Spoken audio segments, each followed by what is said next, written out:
یه لحظه تصور کن فقط با زدن یک دکمه میتونی به هزاران پورن دسترسی داشته باشی.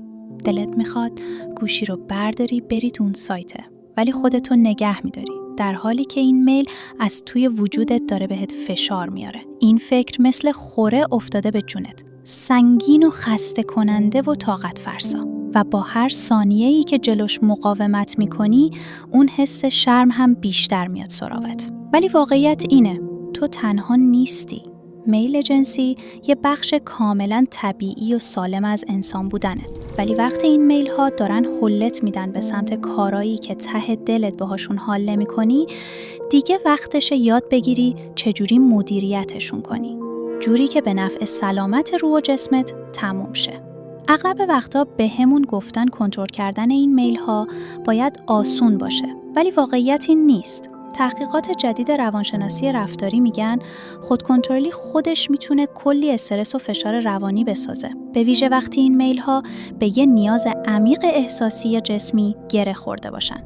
یه وقتایی واقعا حس میکنی انگار داری با یه موج گنده و سهمگین میجنگی. ما توی سایفا این حس رو خوب میفهمیم، چون خودمونم تجربهش کردیم.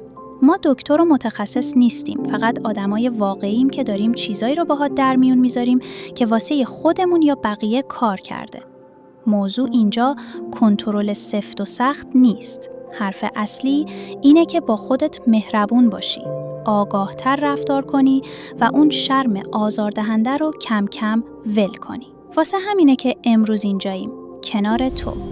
در این ویدیو قرار راه‌های سالمتر و مهربونتری پیدا کنیم تا راحت‌تر با این چالش کنار بیایم. قرار یاد بگیریم چطوری درست مدیریتش کنیم. پس بیا از یه نکته خیلی مهم شروع کنیم. وقتی این میل ها میان سراغت، موضوع فقط اتفاقای لمسی و فیزیکی نیست. خیلی وقتا این میل ها گره خوردن به یه سری احساس، مثلا استرس، تنهایی یا حتی بی‌حوصلگی، و به احتمال زیاد خودت هم قبلا اینو حس کردی، مگه نه؟ میبینی وقتایی که حالت زیاد خوب نیست، این میل ها بیشتر و راحت تر سر و کلشون پیدا میشه و خب این یه چیز کاملا طبیعیه.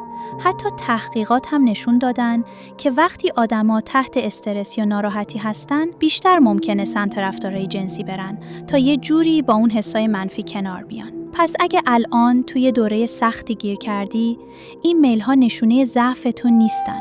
اصلاً واقعیت اینه که این میل ها در واقع راهیه که مغزت پیدا میکنه تا یه جورایی آروم بشه.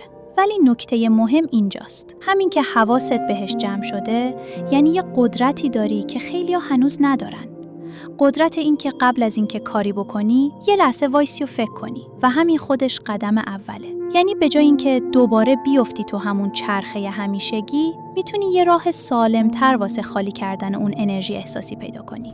چیز مهم دیگه‌ای که این میل ها رو هی بیشتر و بیشتر میکنه محتوای جنسیه، که ماشاءالله این روزا همه جا ریخته توی شبکه‌های اجتماعی، تبلیغات، فیلم و سریال، موزیک. تو دنیای امروز فرار از محتوای جنسی واقعاً دشوار و تقریباً غیر ممکنه. چه تبلیغ نوشیدنی باشه، چه عکسای اینستاگرام، چه فیلم و سریال، هر طرف که به چرخی یه چیز جنسی بالاخره میپره جلوت. و دلیلش خیلی واضحه. آدما ذاتاً به چیزای جنسی توجه بیشتری نشون میدن.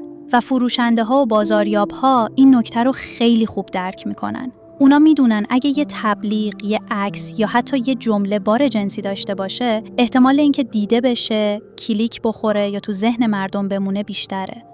برای همینم هست که جنسیت رو تبدیل کردن به یه ابزار واسه فروش همه چی، از ماشین گرفته تا عطر و حتی آب معدنی. چون خیلی ساده بگم، سکس میفروشد. بنابراین وقتی مدام در معرض این محتواها باشی، طبیعیه که حس کنی این تمایلات شدیدتر شدن و مقاومت در برابرشون داره سخت‌تر میشه.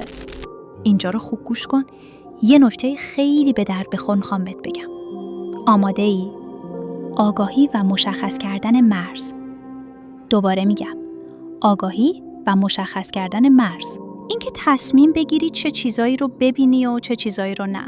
مثلا بعضی از پیجا رو آنفالو کنی، از یه سری کانالای تلگرام لفت بدی، کمتر اکسپلور بچرخی، اگه مجله یا رمان اروتیکی داری بندازیشون دور، اون فولدرهای مخفی دسکتاپتو حذف کنی، کمتر تخیل جنسی کنی. بله، تو این قدرت رو داری که از ذهن خودت محافظت کنی. تحقیقات نشون دادن وقتی مدام در معرض محرک‌های جنسی باشیم، کم کم ارادمون تحلیل میره و مقاومت کردن سخت‌تر میشه. ولی خبر خوب اینه که تهش همه چی برمیگرده به خودت. آگاهی و مشخص کردن مرز. نکته مهم اینه، انرژی جنسی در نهایت یه نوع انرژیه. همین. و وقتی شروع کنی این انرژی رو بریزی تو چیزای دیگه، مثلا ورزش کنی، سرگرمی، کارهای خلاقانه یا حتی یه پروژه کوچیک، میبینی چقدر آرومت میکنه. تحقیقات اینو هم تایید میکنن که وقتی این انرژی رو ببری سمت مسیرهای سالمتر، نه تنها به مرور خودکنترلیت قوی‌تر میشه، بلکه حال روانیت هم کلی بهتر میشه و ته دلت از خودت راضی. در واقع این حرکت یه جور آشتی کردن با خودته.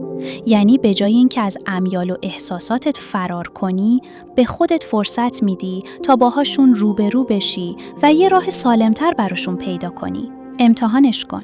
اگه چیزی حس کردی یا تغییری برات پیش اومد، حتما تو کامنت ها برامون بنویس. واقعا دوست داریم تجربتو بدونیم. میرسیم به تمرین ذهن‌آگاهی و خودکنترلی. ذهن‌آگاهی تو این مسیر مثل یه دوست خوب همیشه کنارت وای میسه. یعنی چی؟ یعنی این که وقتی اون حس یا میل سراغت میاد، یه لحظه وایسی، یه نفس عمیق بکشی و ببینی واقعاً چی داره تو دلت اتفاق میفته. به جای اینکه فوری و ناخودآگاه بهش واکنش نشون بدی، یه قدم بری عقب و با خودت بگی آها، حس شهوته، میبینمت، مثل همیشه خوش برگشتی. الان که اومدی، توی بدنم یه گرما انداختی، یه هیجان، یه کشش. نه میخوام انکارت کنم، نه باهات بجنگم. میتونی تو بدنم باشی و هر وقتی خواستی بری. اما خب، الان وقتشه که برگردم سر کاری که باید انجام بدم. تو هستی، ولی لازم نیست من دنبال تو راه بیفتم. دنبال راهکار پیچیده و عجیب و غریب نباش. همین یه مکس کوچیک، نوشتن و توصیف کردن احساسات میتونه خیلی کارساز باشه. تمرین‌های ذهن‌آگاهی ثابت کردن که تو مدیریت رفتارهای تکانشی مؤثرن. پس دفعه بعد که یه میل یا یه وسوسه سراغت اومد، قبل از هر کاری فقط یه لحظه وایسا. یه نفس عمیق بکش، اون حسی که داری رو بدون قضاوت توصیف کن. کاملاً حسش کن.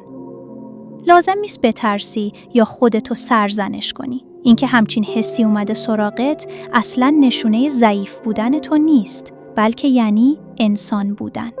پس این میل طبیعیه. همین جوری که اومد، همین جوری هم چند دقیقه بعد میره.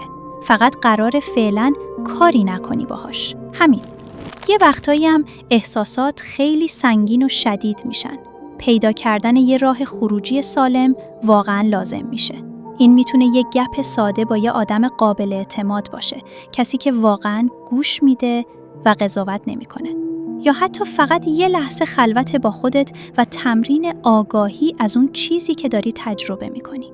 و مهمتر از همه اینه که بدونی کمک گرفتن اصلاً نشونه ضعف نیست. هیچ خجالتی نداره. تحقیقات هم اینو میگن، وقتی ما با صداقت درباره احساسات، نیازها و مرزهامون حرف میزنیم، مخصوصاً تو رابطه ها، احتمال اینکه زندگی جنسی سالمتر و رضایت بخشتری داشته باشیم خیلی بیشتر میشه. و اگه دیدی اوضاع داره خیلی سنگین میشه و دیگه از پسش بر نمیای، اصلاً تعارف نکن. با یه درمانگر حرف بزن. گاهی فقط یه گفتگوی امن با یه آدم متخصص میتونه کلی بارت رو سبک کنه. درمان‌هایی مثل رفتار درمانی شناختی یا همون CBT خیلی وقتا کمک میکنن تا بتونی افکار و رفتارهایی رو که حس میکنی از دستت در رفتن بهتر ببینی و مدیریت کنی. یادت نره، تو تنها نیستی. کمک هست و تو حقته که حال بهتری داشته باشی. پس فقط میخوایم یه چیز مهم بهت بگیم. اگه درگیر این موضوعی، بدون که هیچ چی در تو خراب یا اشتباه نیست. تو ناقص نیستی، تنها هم نیستی. این تمایلات تعریفت نمی‌کنن. نمیتونن ارزش تو رو پایین بیارن یا عزت نفست رو خدشه‌دار کنن.